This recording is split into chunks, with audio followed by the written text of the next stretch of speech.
way that we can use it to make impact, please follow the rules. The rules is important because data generation or data mining and publishing is not about you. It's about finding a truth that can make changes in the well-being and wellness of people. I remember Dr. Kudus sharing with you on Saturday, not last week, on Saturday, about the goals of this research. You want to either improve the wellness or well-being of people, you want to improve the quality of life, you want to reduce mortality and morbidity, you want to reduce the costs associated with disease burden. Everything we do is about improving the wellness and well-being of human beings. And of course, more recently, the wellness and well-being of animals. So please note once again, it's not about you. In the process of generating data, you will get your degrees, you'll get your promotion if you are in the academia. But please note that this is secondary. It's not about counting the numbers of publication. It's about sharing truth. Why we're not better off where we are is because there is something not known that can inform policies and programs. If you generate that information, please generate truth that we can build on. There are many stories around the world where people have generated false data. And because we build on false data, we don't get results. And the worst thing is that we get people worse off than they are. How do you generate false data? When you write in your proposal and say you're going to get 100 participants for your study, you collect 10 and sit under the mango tree and multiply it by 10. That is false data. At least even some of you will collect it. Some of you will not even collect any. And then generate data that never existed. That's false data. Are we together? We can't. This is not about you. Once again, it's about generating truth to change policies, change programs, inform lives, and make people better. So that is it for the beginning. So you have collected your data. What we don't want to see anymore is all those data that you do in medical schools through your community health projects lying on the shelf. We do not have the luxury of time anymore. We've been catching up forever. We don't want to catch up anymore. We want to leapfrog. So we're hoping that as you walk through your projects, you will transform it into manuscripts and go beyond just putting it on the shelf. And if there are some of you that are not working on projects but want to start writing outside the scope of projects, like your community health, please feel free to do this. Dr. Kudus took you through introduction. I will not be taking you through introduction, but just going through a brief as a reminder. It's first important to know about the hierarchy of evidence. When we talk about research, there are hierarchy of evidence, and there are various types of manuscripts that you can write. But then the evidence, the solidity, I don't think there's an English like that. This is my own word. The solidity of the evidence depends on this hierarchy. Many people share as forms of manuscript opinions and letters. They would normally write it as perspective papers. It's just opinion papers, commentary, perspectives. Mm-hmm. These are things based on what you have seen, but it is not evidence-driven. You have not put things together to establish the validity of your opinion. But it always starts, your manuscripts, your project always starts with this opinion. You are thinking, you are seeing things, you are starting to suggest trends. So those opinion papers matter, those commentary papers, those perspective papers, they matter, but they are not strong enough for us to base practices or evidence on. Once we move from there, if we want to do intervention studies like understanding how drugs work, how diagnostics work, we might want to do an animal study. Animal studies are very important because you generate evidence through animal studies before you generate evidence in humans. Okay, anytime you want to do intervention studies, even in humans, whatever drugs or herbs there are, you want to know if it's safe, if it's efficacious, you start by working with animals. That is beyond the scope of study today, but there are a whole range of work with animals otherwise and laboratory work to generate basic evidence. Generating this basic evidence gives you something to move forward to in humans.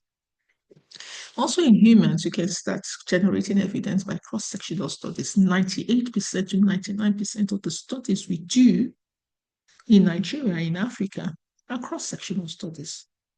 What are cross-sectional studies? These are studies where you collected the data in real time and try to establish an association. So, for example, Ujo Pascal is in class, he collects his data from his students, from his colleagues in part 3, 4, and 5, 6, and say students who are in class are children of the rich. So it's at one point in time. It's not longitudinal. You're not following up people for long. You're not following them up from part 1 to part 6. You're just collecting within 2 weeks in class.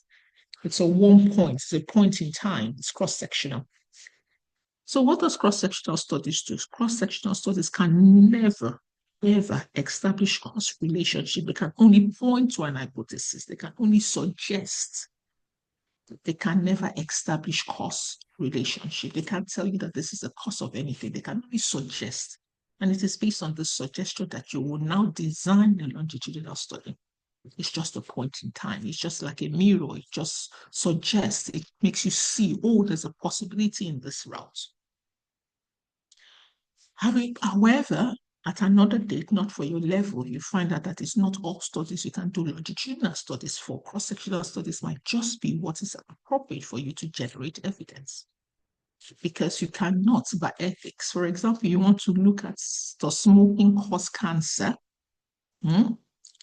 Ewang, you want to look at the smoking cause cancer. Or Godwin, you want to look at the smoking cause cancer. You would not start to give people cigarettes, and say, start smoking. Let us follow you for 5 years. Let's see if the smoking cigarette will cause cancer. Never, you can't do that. So you might have to do something like a case control study, where you look at a set of people who have cancer and look at their history and see what is it in their history that may otherwise have been associated with cancer. So you might start with people that have cancer, lung cancer, those that don't have lung cancer. Look back in their history and say, oh, what is the difference in this history? You can't give them cigarette in a way to establish cancer. So while that's a longitudinal, or you might have a cohort which is more powerful. You have some children that were born, and then you follow them up for 10, 20, 25 years, 30 years. And then you see people based on their habits. Some decide to take cigarettes, some don't take cigarettes. And then 25 years down the line, you look at them. What does taking cigarettes results in this cohort of children that were born together at a period of time? That's a cohort study. So when you do case control, you're looking back in time. These people have lung cancer. What is it in their history? Whereas cohort study is more powerful because you're looking forward. And then you're saying, based on their life prospectively, what is it that could have caused cancer? Why is case control cohort a lot stronger than case control? Cohort is stronger because you will be able to collect every single data in the life of this cohort, and then you can analyze appropriately based on every single data. When you're looking at case control and looking back, you would have missed some things that you did not collect because it's historical. So, and they might have been important, but they were not collected because they did not know that you wanted to look at these things. But the most powerful is a randomized control trial where you start with a cohort, 2 cohorts, 3 cohorts, 4 cohorts, and you hold everything constant in your cohorts. So there's cohort A, cohort B, cohort C, cohort D, whatever it is you want to compare, but the minimum cohort has 2. The minimum you will have are 2 groups. But you can have more than 2 groups. But the big thing about randomized control trials, everything about them is constant. Their age, their sex, there's no difference amongst the people. The food they eat, the places where they come from, there's no significant difference. The only difference is in the intervention. Therefore, at the end of the study, be it 12 months, 6 months, 18 months, 24 months, 36 months, whatever changes you find, you can attribute it to that intervention. Once again, I repeat that for randomized control control trials, you would definitely have a minimum of 2 groups. With those 2 groups, but there might be 3, there might be 4. Everything about them is exactly the same. Nothing statistically significantly different. Their age, their size, their body weight, everything, their environment, there's nothing statistically different between the groups. The only difference is that intervention you give. For example, everybody has everything. And for the treatment of headache, you give some people waters and some people paracetamol. If there's anything that is different, it's because of the paracetamol, okay? Because maybe the people taking paracetamol never developed headache for 18 months, whereas those that didn't take paracetamol took headache. So there's nothing, which is what cohort and case control does not have. In cohort studies and case control, everything around them is not controlled. There are just so many variables because nothing is controlled. In randomized control, everything is controlled except the intervention. And of course, the final thing is the meta-analysis and systematic review. The big thing about meta-analysis and systematic review is that it pulls together the randomized control trials.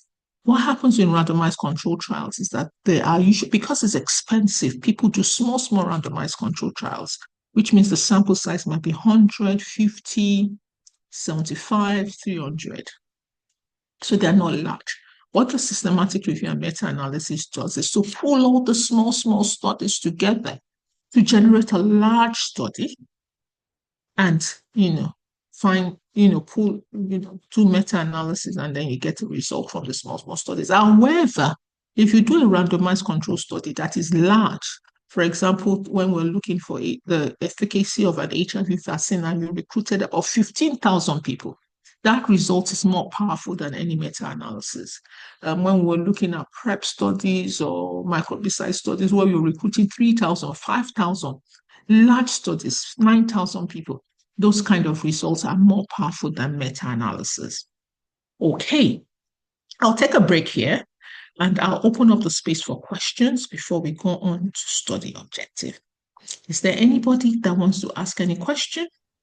Otherwise, I could call you. Thank you for those that labeled their devices appropriately by showing your level of studies. Thank you very much. Ahmed Abdulaziz, you did not label your device appropriately. I would like to ask you, do you have any question for me? Ahmed Abdulaziz, please unmute your mic and let me know if you have a question for me. Thank you very much, Ma. I don't have a question yet. Okay, very good. Is there anyone that has a question? Ewang Luciani, do you have a question for me? No, ma'am, not yet. Okay, all right. And is there anyone in 400 level? Muritala Sarafadi, Okay, do you have a question for me? okay, thank you very much. For now, not yet. Yeah. Or if I Okay. do have before the end of the event, I'll let you know. Yes, and if you have any questions as I am speaking, please put them in the chat box. We would be attending to them.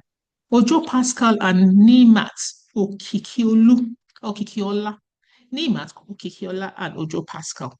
Do you have any question for me? I hope you're here with me. Thank you very Okay, much, Ma. Okay. Your lecture was very clear and straightforward. Thank you very much. Okay. And Ojo Pascal, any question for me? Ojo Pascal, are you here in the body or it's just your device that is on? Ojo Pascal 1, Ojo Pascal 2, Ojo Pascal 3. No response. This guy is here in the spirit. He's not here physically. Amen. Hallelujah. Ojo Pascal, wherever you are in the spirit, God bless you. Please rename your device properly like your colleagues are doing. All right, guys. So let's go on to the next. I am here, Ma. I'm trying to unmute. Oh, sorry, Ma. You have landed in this body. Hallelujah. I don't know. Please to rename your device. So hallelujah. Welcome. Welcome to the land of the living. Thank you, Ma. Hallelujah. Do you have any question for me? Thank you, Ma. I was trying to unmute. Okay. No, We are not glad that at all, you Ma. are not at all. Thank you very much, Okay. Ma. We're glad that you try out and came to life. Okay. All right. Dr. Lawal took you through introduction brilliantly on Saturday. Even me listening to the lecture, I learned a lot. And this is a summary of what is said. One of the things you will see we will do is to continue to build evidence that you have like, thank you, Ewa, for renaming your device. So Joe Pascal and every single person I called was because you did not label your device appropriately. Please look at what your colleagues are doing and label your device properly. Joe Pascal, Nemat, please label your device properly. You would have heard Dr. Kudus make it very clear that when you're writing an introduction for your manuscript, it's different from a thesis. This is not about proving anything. This is very straightforward. 5 paragraphs is all you need. The first paragraph highlights what the issues are. What do you know about this issue? And he talked about the funnel shape. So you start from the broad discussion, what is known about this topic. Please, you're not writing about the whole world. For example, I want to write about HIV, the risk of oral infection in patients living with HIV. What is known does not mean I will start to write about the history of HIV. HIV was first discovered in 1981, and it was one man that first did it, and then they decided that it was not HIV, but finally they now know it. That is not what we're talking about. You know about the issue. What's this issue? HIV is related to oral health. What is known about HIV and oral health? That's my topic. Okay, what is known about HIV and oral health? I'm not interested in the history of HIV or the first paper that was ever written about HIV and oral health is this, and they said this, and they said, no, that's not what it's about. When you're writing your thesis, in an attempt to write 200 pages by force, by fire, you can do anything you want to do. But in manuscripts, that's a different thing. This is a senior program. Okay, thesis is a junior program. Manuscript writing is a senior program. For one of the beautiful things you would learn about the senior program manuscript writing, which Dr. Kudus Lawal emphasized, is that you learn it like you learn ABC. There's nobody that was born knowing how to write a manuscript, but nobody, even right now, if you ask some of your senior colleagues, professor, they don't even know how to do it. Because you have to go to school, like you're going to school today, to learn about manuscript writing. It doesn't come from heaven. No. Don't think that when you are sleeping, the spirit will just enter your body and tell you this is how to write. Not be so. There's classes for it, and that's why you're in this class. So it gives you superiority of knowledge. So once you do, the first paragraph is what you know about the issue. Focus it on what the focus of your paper is. And Dr. Kudus highlighted that last week. The next paragraph is what is the gap, knowledge gap. What is not known? Once again, you still focus it around what you want to talk about. I'm talking about HIV and oral health. You don't talk about HIV and lymphoma, and HIV and headache. No, my topic is about HIV and oral health. So you are calling it to what is not known, related to what you want to talk about. And then finally, in your third paragraph, what aspect of that unknown do you want to deal with? He also raised the issue about conceptual framework and theoretical framework, where you start to pull the evidence to tell what you want to say. He did it beautifully. And this is to note that if you want to know this better, you might want to take 1 or 2 extra classes to understand it. Your colleagues in social sciences know this very well, brilliantly. But those in health sciences are rarely taught. So you might have to do 1 or 2 extra reading on your own. So Dr. Kudus Lawal will share with you slides and recordings on how to, when you listen to it, what it means to develop conceptual framework or theoretical framework. Like he said to you on Saturday, you don't just wake up and decide you want to put variables. There must be evidence of the possibility of the associations. I can't just wake up and say, long hair means better health. Short hair means better health. Or what's the evidence for that? Okay, that's why your conceptual framework now pulls your evidence together. When it has never been done, the theoretical framework gives you the foundation to make that assumption of establishing a possibility with your work. And when you have done that, you now do your study objectives and hypotheses, and I'll be spending this evening talking about your study hypothesis. You'll be surprised why we have to spend time discussing your study objective, because the study objective is just one statement, one sentence at your last statement in your introduction. Many of you that have written manuscripts, or those of you that want to read manuscripts and have journal clubs and have been reading manuscripts, go and check it. the last sentence in your introduction is your study objective. Yes, this is critical because your study objective will define your methodology. It's the critical link between your introduction and your methodology. If you do not write your study objective properly, you are already on the way to misfiring. You're already beginning the process of rejection of your paper.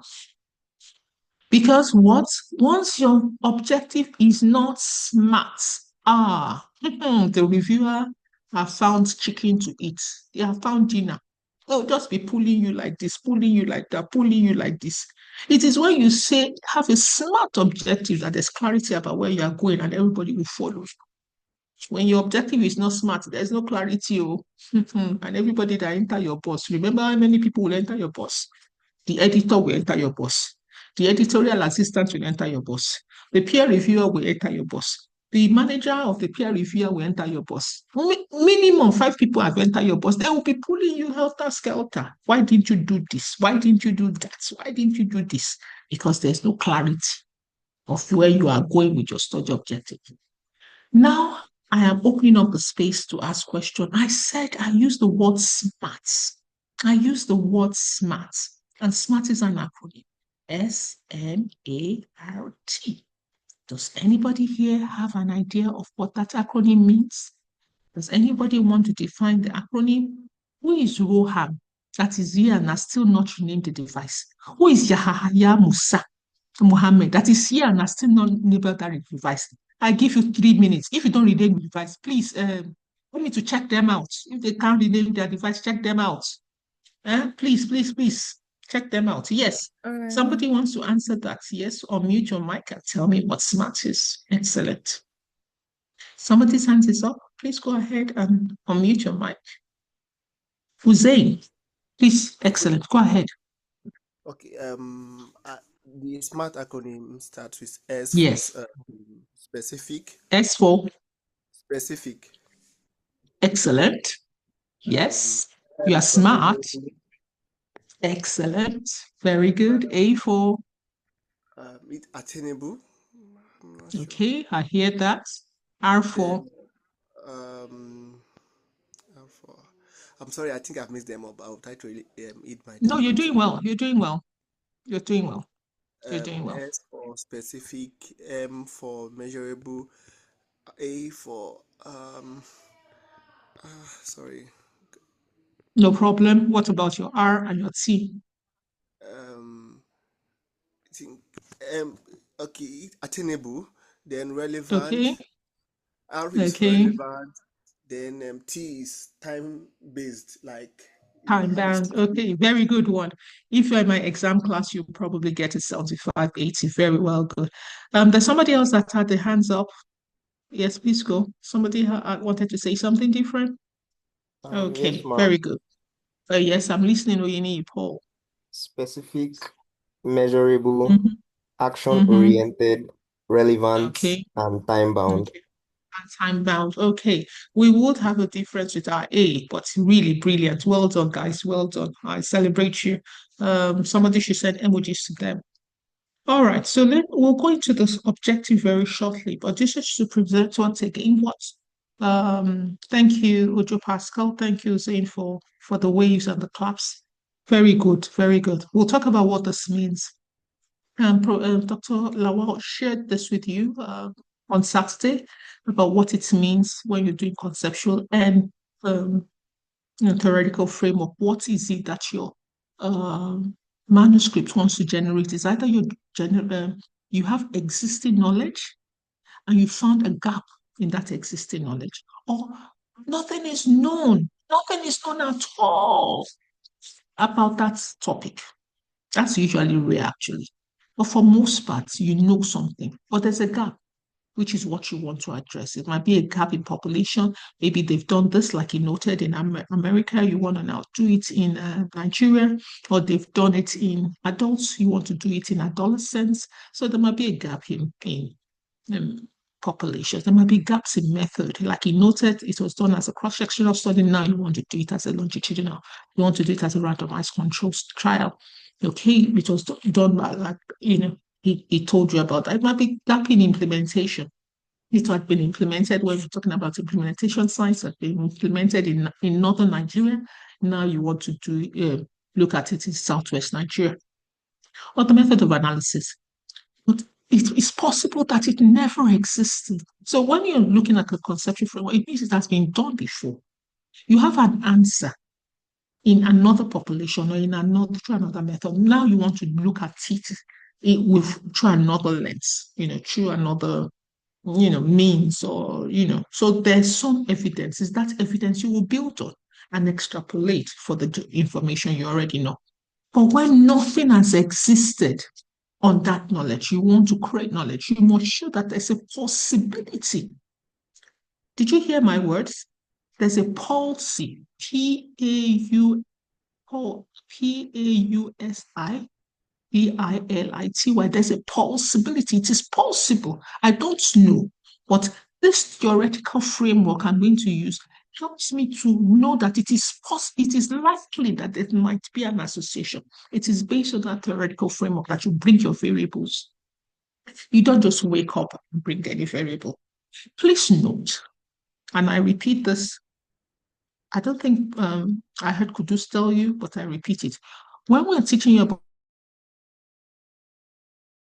how to write in subjournals, New England Journal of Medicine, Lancet, PLOS ONE, BMC, top, this is what we're teaching you. We're not teaching you about how to just write manuscript and get it published. I don't know what is the name of your journal in that your school that only 5 people get the journal publication. Ojo Pascal, what's the name of that journal in that your school that nobody knows about, but people are just, that's not the one we are teaching you about here. We're teaching you how to write in New England Journal, top world journal manuscripts. Okay, so when you go into those top world journal manuscripts, there must be a fundamentals bringing your variables. You just wake up and do variables. Okay, so if you write for any journal that has no index, no scopus, nothing, nobody knows it, it's only journal inside the University of Illinois, and people are using it for promotion. That's not what we are doing here. Don't have time to waste. We are focused on training 40 people that are global scholars. Okay, and you must learn to write. Everybody that writes in New England Journal of Medicine, Lancet, PLOS ONE, top world journals, they don't have 2 heads, so they don't have 2 heads. They also went through trainings like this and they became top scholars. So please note and ask Dr. Kudus. We have done this training with students and they are doing well. I think there's Dr. Lawal, who's one of those students in Ilorin that is there. They're doing well, very well. So you can learn, okay? And you must set your mind on the minimum standard you want to work in, the minimum place. You want to work with world-class scholars. You want to work with the best of the best. And therefore, you're spending time when others are sleeping in here. So learn it well. Just like you learn your ABC right, learn this right, and you become part of the top global scholars. As students, you write. I have a colleague of yours, he's in 200 level, he's just going to go to 300 level. And with me, we have already written, we've written 3, we've submitted, and in the next 4 weeks, we'll do another 3. So while all his colleagues are sleeping and playing with the holidays, he's written 6 papers in Q1 top journals. Okay, and he has learned the rope right. So you can do the same. That's what we're encouraging, and that's why we're investing our time. We don't have time. I am in Gambia. I think Kudus is in South Africa. We truly don't have time, but we will invest in people that want to make the best of their lives. And we look forward to seeing you at the top. Now let's go straight to our topic for the day. We have just about 20 minutes. How do you write a SMART objective? This is talking about the one last sentence in your introduction, making it right. I started by talking about aim, because many times when we write thesis, when you write your thesis, you will start with that aim, and your aim will lead you to multiple objectives. The aim is the bigger picture. It is generally broad. And to achieve your aim, you might have 3 objectives. You might have 4 objectives. You might have 5 objectives. Okay. When you're writing manuscripts, you do not write to achieve an aim. You write to address an objective. The maximum you will have in your manuscript is addressing 1 or 2 interrelated objectives. You are not able to write 2 a manuscript addressing two independent objectives? No, because you will not be able to address it in that manuscript. So it is an independent objective that you will be writing about. So when we're talking about objectives, like I said, they're usually more than one.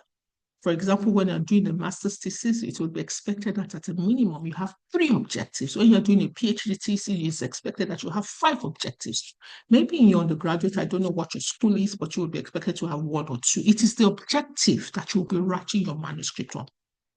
Okay? And so what is it that is this objective? You said it must be smart. It must be specific. It must be measurable. Attainable, I think that was what the word I heard, but I write it as achievable, the same thing as reliable and is time-bound. As a smart objective, and we'll look at a single sentence explaining your objective and how to make it smart. So here we go. When we talk about specificity, we expect it to be precise. Precise. No two interpretations to your statement. If the man in English reads it, it's the same interpretation. If the man in Russian reads it, it's the same interpretation. The man in French reads it, it's the same interpretation. The Hausa man reads it, it's the same interpretation. The Igbo man reads it, it's the same interpretation. No vague statements. It's precise. Okay, so let's look at the objective that is written here to look at what precision means and what is not precise. I'm going to answer. Usually I open up the space for people to answer the question, but because of my short time, I will answer the question. So somebody writes an objective. I want to determine the association between the socio-demographic profile of females and their menstrual cycle. And I'm saying that this example I'm sharing with you is not specific. Yes, I'm saying that this example I'm sharing with you is not specific. Is there anybody in the amongst you that wants to tell me what's not specific about this objective? Is there anybody? Very good. Atilayo, please go ahead and tell me what is not specific about this objective. Good evening, Ma. Good evening, dear. The objective isn't specific because it states to determine the association between the socio-demographic profile of females, like what type of female, older women, older females. Excellent. Yeah. Good. Very good. So that's one. It's not specific. Which females are you talking? Are you talking of females 0 age to 1,008 years? It's nothing specific. We don't know about your females. Very good. Moritala, what else is not specific about this? Okay, thank you very much, Ma. Also, what I feel is not specific is the fact that there were no criteria for us to include or exclude the type of females we are talking about. Okay, so you and your colleague is saying the same thing, you and Raj Ajiboye. Yes. So what we need to understand the females, but beyond that, there are many things here that is not specific. Number one, we don't know where these females are coming from. Are they from Nigeria? Are they all females from all over the world? Are they females from Ilori? There's nothing specific. 2, 3, social demographic profiles. Guys, do you know that there are over 42 social demographic profiles? So what are you talking about? This is the major mistake you find in this kind of objective. You say, I want to look at socio-demographic profile. At the end of the day, what are you looking for? Age, sex, and socioeconomic status. 3, state it. But you don't state it, then you write a manuscript and somebody says, why didn't you look at the income? Somebody says, why don't you look at the marital status? Remember that there are 5 people looking at your paper. And then the other person now says, why did you not look at rural and urban dwelling? And you said, that is not what I want to do. How is it supposed to know what you want to do when you say we're going to look at social demographic profiles? Implying that you're going to look at 42 variables. Look at all the women in the world and look at all the demographics of the female. And we don't even know what cycle, one of the 4 cycles in the menstrual flow. So this is trash. It's not specific. It reads nice. It looks nice. But your review are going to tear you apart because there's nothing specific. It's a vague statement. But if you say you want to determine the association between age, sex, and social demographic among adolescent females during their menstrual flow in Ile-Ife, what is going to tell you? That is what they'll be looking for in your variables. It's so precise. I won't look for income when you did not say you're looking for income. I'll look for age, sex, and social. What I'm looking is how did you define your age? How did you define your sex? How did you define your social demographic state, your socioeconomic status? And I might ask questions about that. When you say socio-demographic, you don't go and look at marriage, you didn't go and look at income, you didn't look at rural dwelling, you didn't look at of all the other profiles. I'll ask you questions. So this is looking good, but it is not specific. Next is let us look at what measurable is. Measurable means that you have boundaries of what you can explore. You can identify what's the determined independent factor and what is the the dependent and independent factors. It's measurable. Okay, so let's look at this question. Remember that we have said some things are not specific. Now, what is it that is not measurable? So this person says, I want to identify the relationship between socio-demographic profiles of females and their menstrual cycle. We said it's not specific in that socio-demographic profile we do not know. We do not know which group of female. We do not know which part of the menstrual cycle you want to do. Maybe it's the 4 menstrual cycles. We don't even know where the study is done. Maybe it's everywhere in the world, or every country in this, we don't know. Beyond the specific, this objective is not measurable. Anybody wants to tell us why it's not measurable? Anybody? Anybody? Okay, so because of time, let me go straight to tell you why it's not measurable. 2 things. This person wants to determine the relationship. What statistical tool do you use to determine relationship? It doesn't exist. It is either you want to determine the associations, we know the statistical tool for associations. You want to determine trends, we know the statistical tool for trend. You want to determine correlation, we know the statistical tool for correlation. You want to determine effect, we know what we're looking for effect. You want to determine impact, you know what you want to do and how to design that study. There is no study you can design to tell a relationship. It's an English word that has no statistical meaning or a measurable method.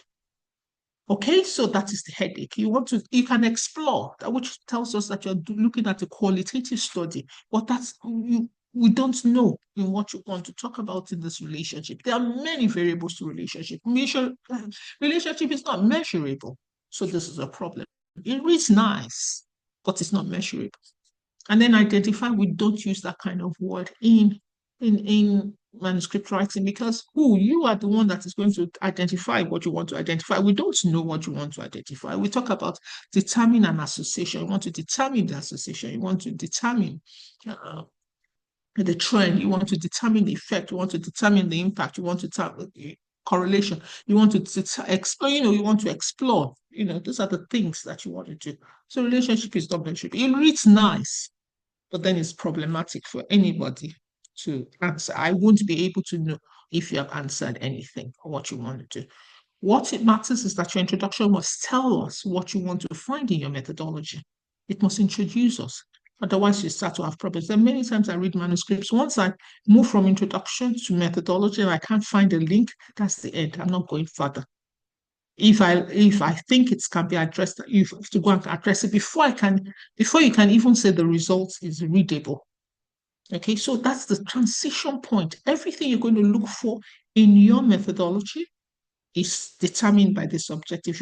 Your introduction has introduced us to your conceptual framework. First, it has justified what the study is needed, and then by your conceptual of theoretical framework, it has introduced us to the variables we should be looking for. And then your study objective ties that variables together. And once you see it, you know what you're going to look for. So if you say something that I want to determine the association, straight away we know this is a quantitative study. If you say I want to explore, I want to determine the perspective, then I know immediately it's a qualitative. You can't be exploring and be doing quantitative. And you can't be determining and doing qualitative. So these are things that starts to introduce the readers to your methodology.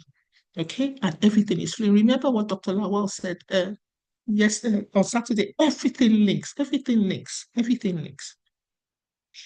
the third point you want to look at is the achievable. It means it must be doable.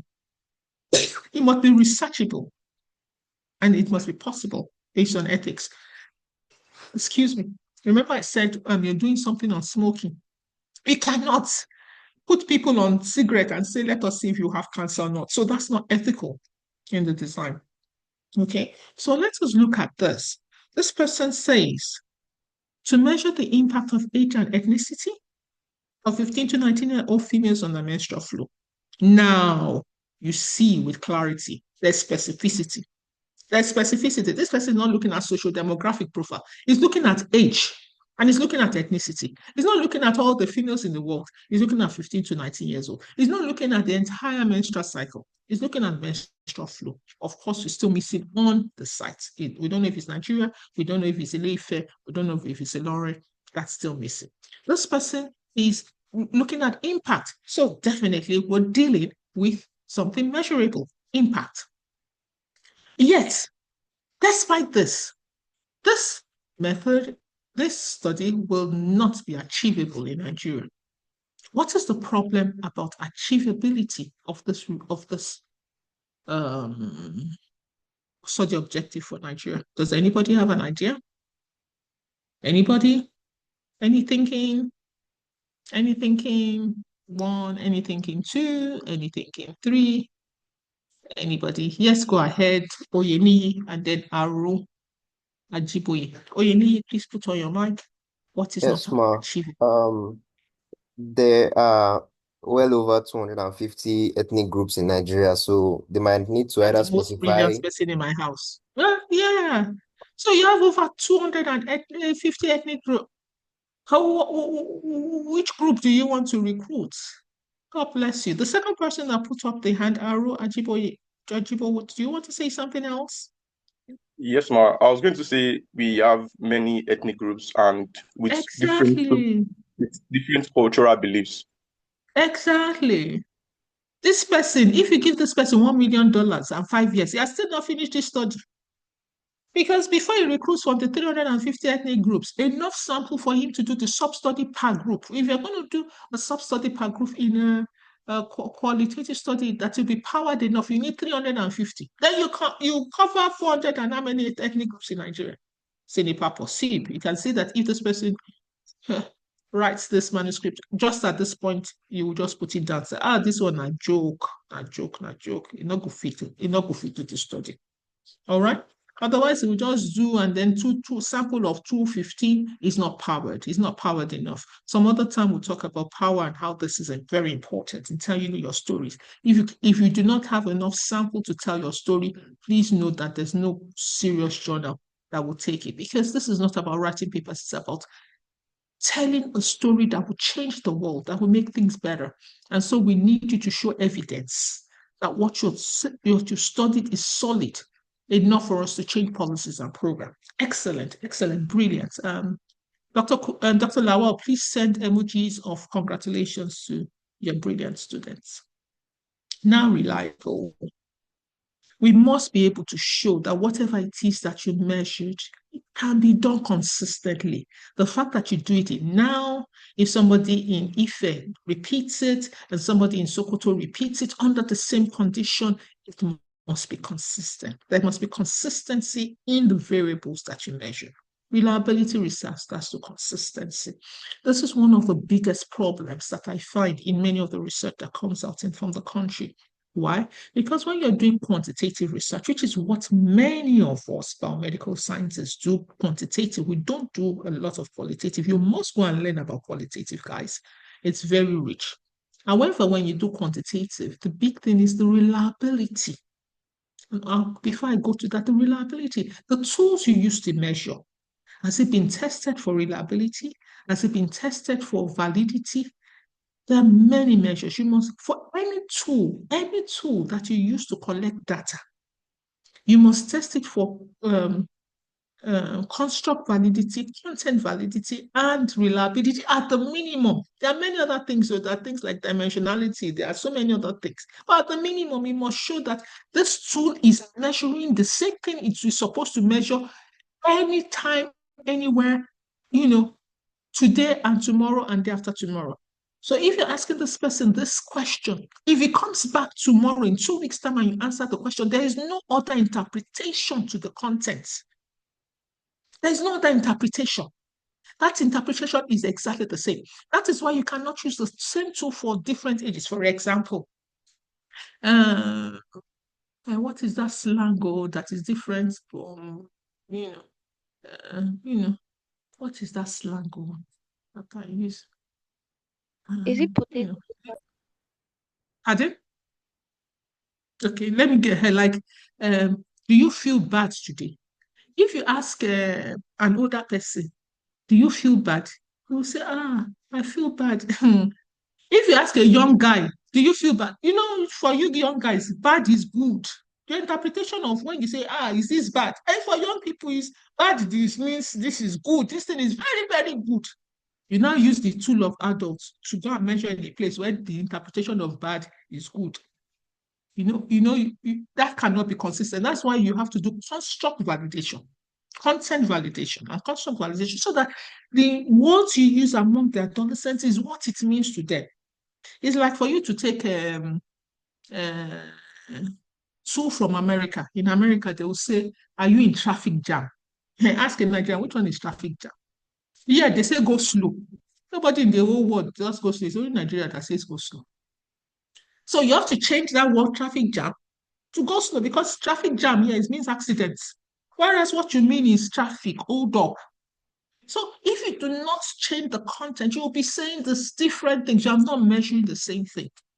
Or it was when I went to Zimbabwe, traffic lights. Yeah, we say traffic light. In Zimbabwe, they say robots. Robots. They call it robots.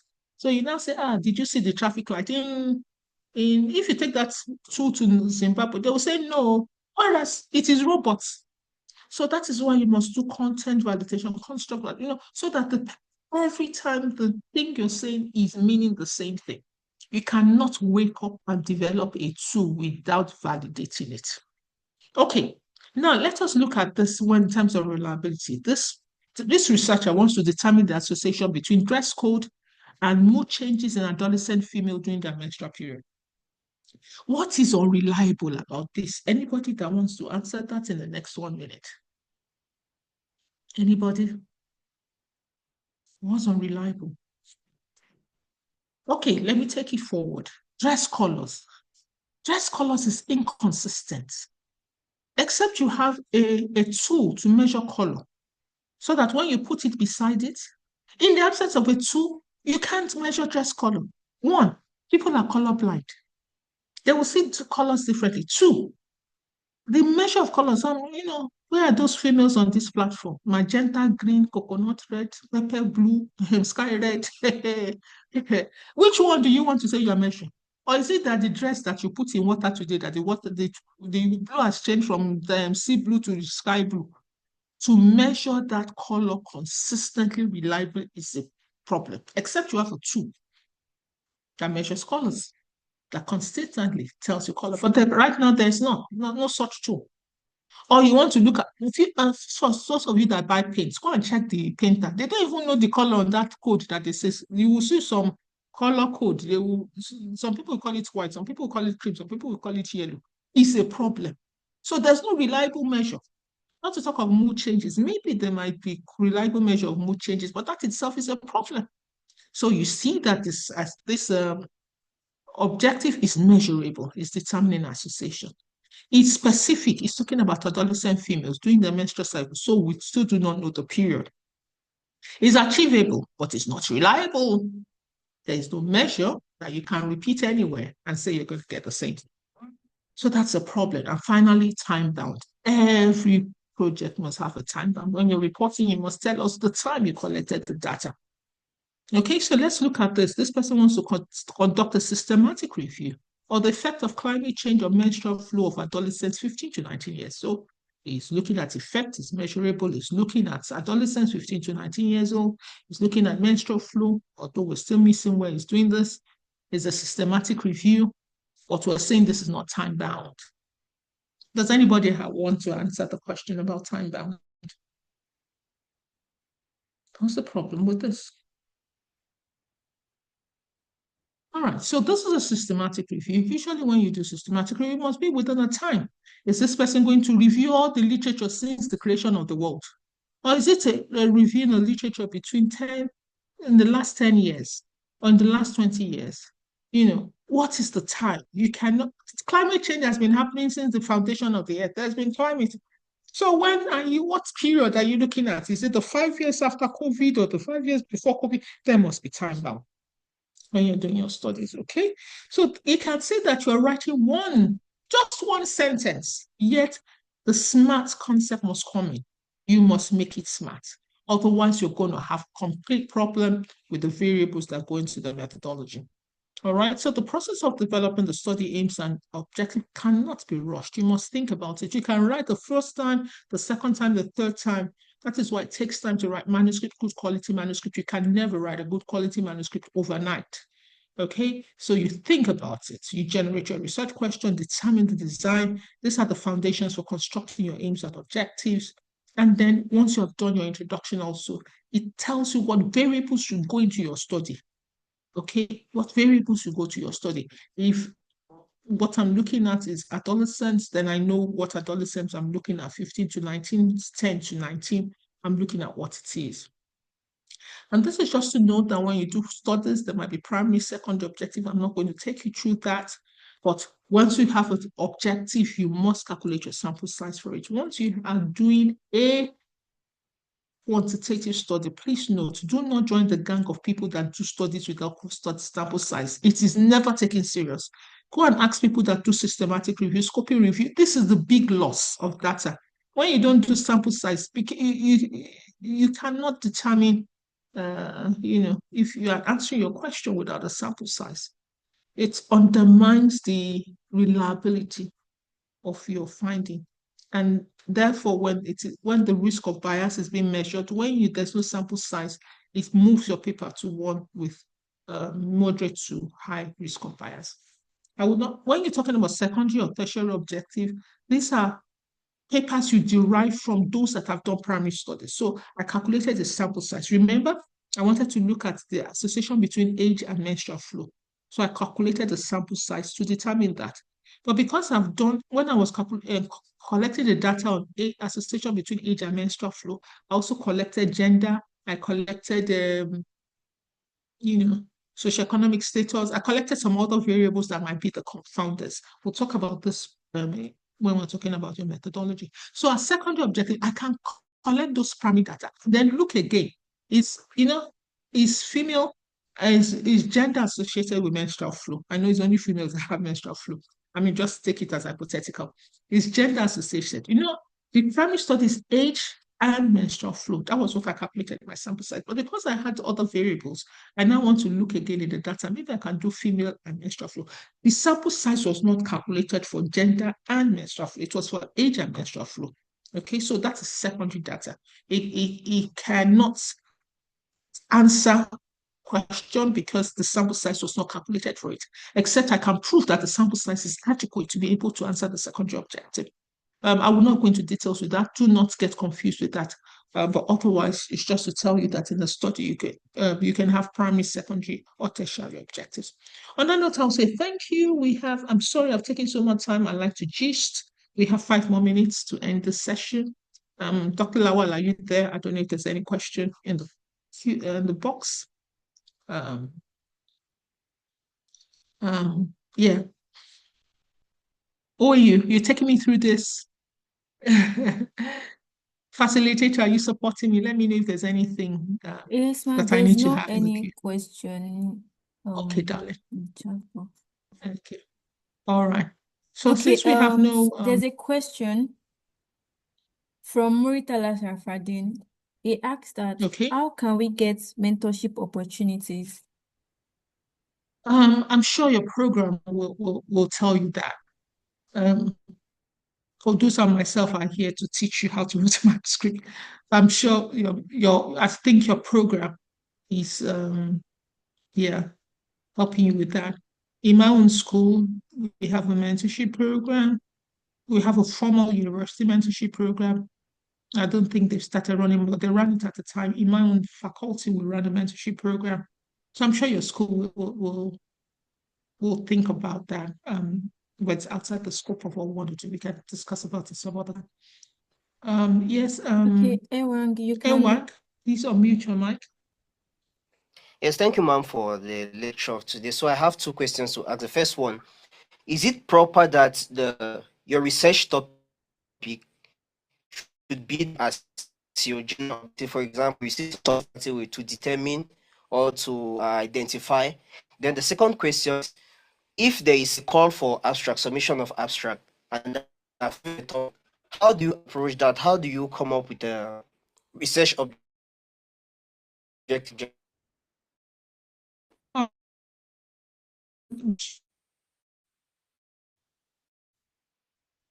I think when we usually share the research guidance, always that way of writing is a standard way.